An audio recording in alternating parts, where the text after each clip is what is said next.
Hola, buenos días, tardes o noches, cualquiera que sea el caso. En el presente video abordaremos el tema del pacto nazi-soviético y su incidencia en la Segunda Guerra Mundial. El equipo está conformado por Mendoza Arias Scarlett, Peralta Silva Saraí y Olvera Romero Marco, del grupo 1312 de la carrera de Relaciones Internacionales en la Facultad de Estudios Superiores Aragón de la Universidad Nacional Autónoma de México, para la materia de Historia Diplomática. Todos los derechos quedan reservados al o los autores o creadores del material utilizado en este video, que fue realizado sin fines de lucro. Como aconteció durante la etapa que precedió a la Primera Guerra Mundial, desde la segunda mitad de los años 30, fueron configurándose diversas alianzas entre las potencias, como fueron los gobiernos totalitarios. Hitler, con el gobierno nazi, y Stalin, con la Unión Soviética, eran adversarios ideológicos. Su único interés nacional era buscar la caída de Polonia.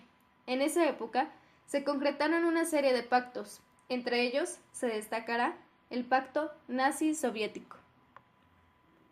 La URSS había intentado alcanzar un acuerdo de seguridad colectiva contra la Alemania nazi con Francia y Gran Bretaña. La firma de los acuerdos de Múnich en septiembre de 1938, en donde el ejército nazi siguió su avance e invadió el resto de Checoslovaquia el 15 de marzo de 1939, también dejó a los soviéticos ante la perspectiva de enfrentarse en solitario a la expansión nazi en Europa Oriental. Stalin inició por consecuencia una nueva orientación diplomática.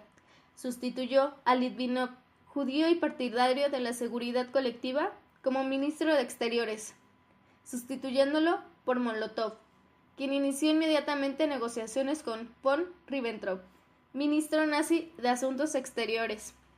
Aunque las negociaciones con los occidentales continuaron, Stalin optó por el pacto con Hitler para conseguir el tiempo necesario que le permitiera reconstruir su ejército, fuertemente debilitado por las purgas de 1937.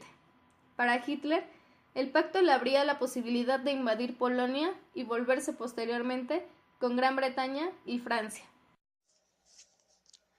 El pacto nazi-soviético, también conocido como Pacto Ribbentrop-Molotov por los dos ministros extranjeros que negociaron el acuerdo, tenía dos partes.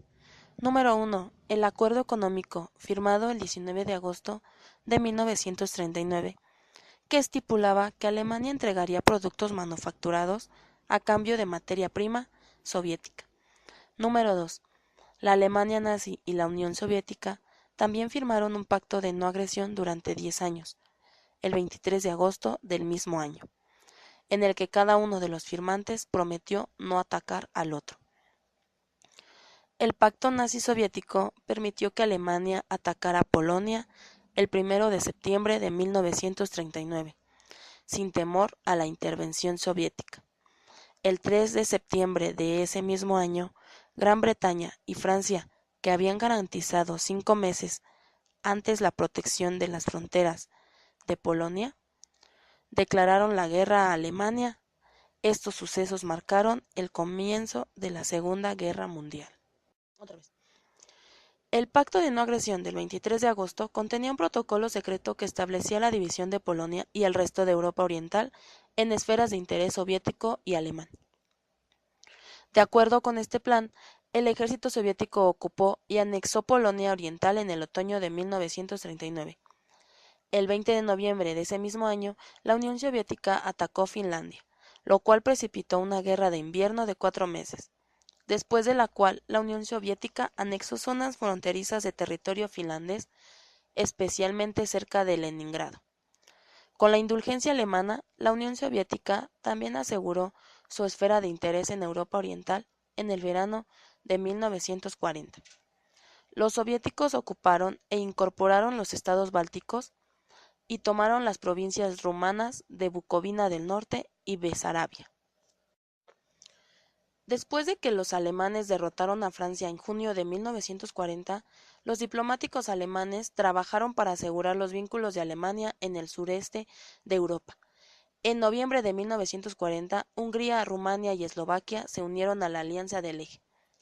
Durante la primavera de 1941, Hitler inició planes con sus aliados de Europa Oriental para invadir la Unión Soviética. Dentro de las consecuencias del pacto, encontramos como la principal la invasión alemana a Polonia, en 1939, en donde la Unión Soviética, a pesar de no participar en ella inmediatamente, lo hizo así 16 días después de la invasión nazi, entrando también a ocupar dicho territorio.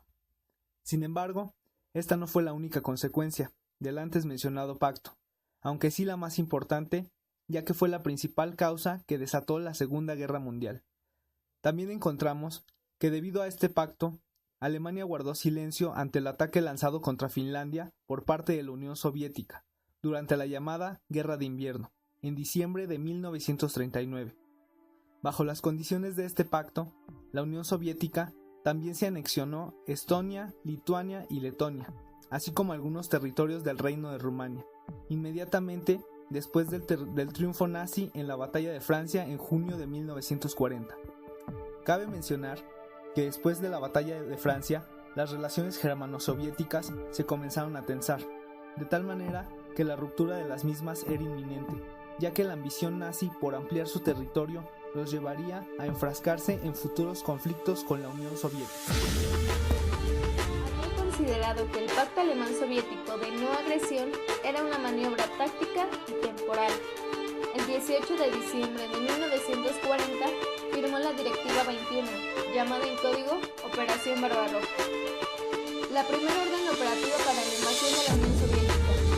Desde el principio de la planificación operativa, el ejército y las autoridades policiales alemanas intentaron luchar una guerra de aniquilación contra el Estado comunista y los judíos de la Unión Soviética, a quienes defendían como la base racial para el Estado soviético. Las fuerzas alemanas invadieron la Unión Soviética el 22 de junio de 1941, antes de que se cumplieran 2 años de la firma del pacto alemán-soviético. Finalmente, Hitler tenía la guerra que había anhelado siempre y había sellado su destino que, acaso, también había deseado siempre. Stalin había apostado a la racionalidad de Hitler y había perdido. Hitler había apostado a Stalin y pronto caería. Pero mientras que el error de Stalin fue reparable, no fue así para Hitler.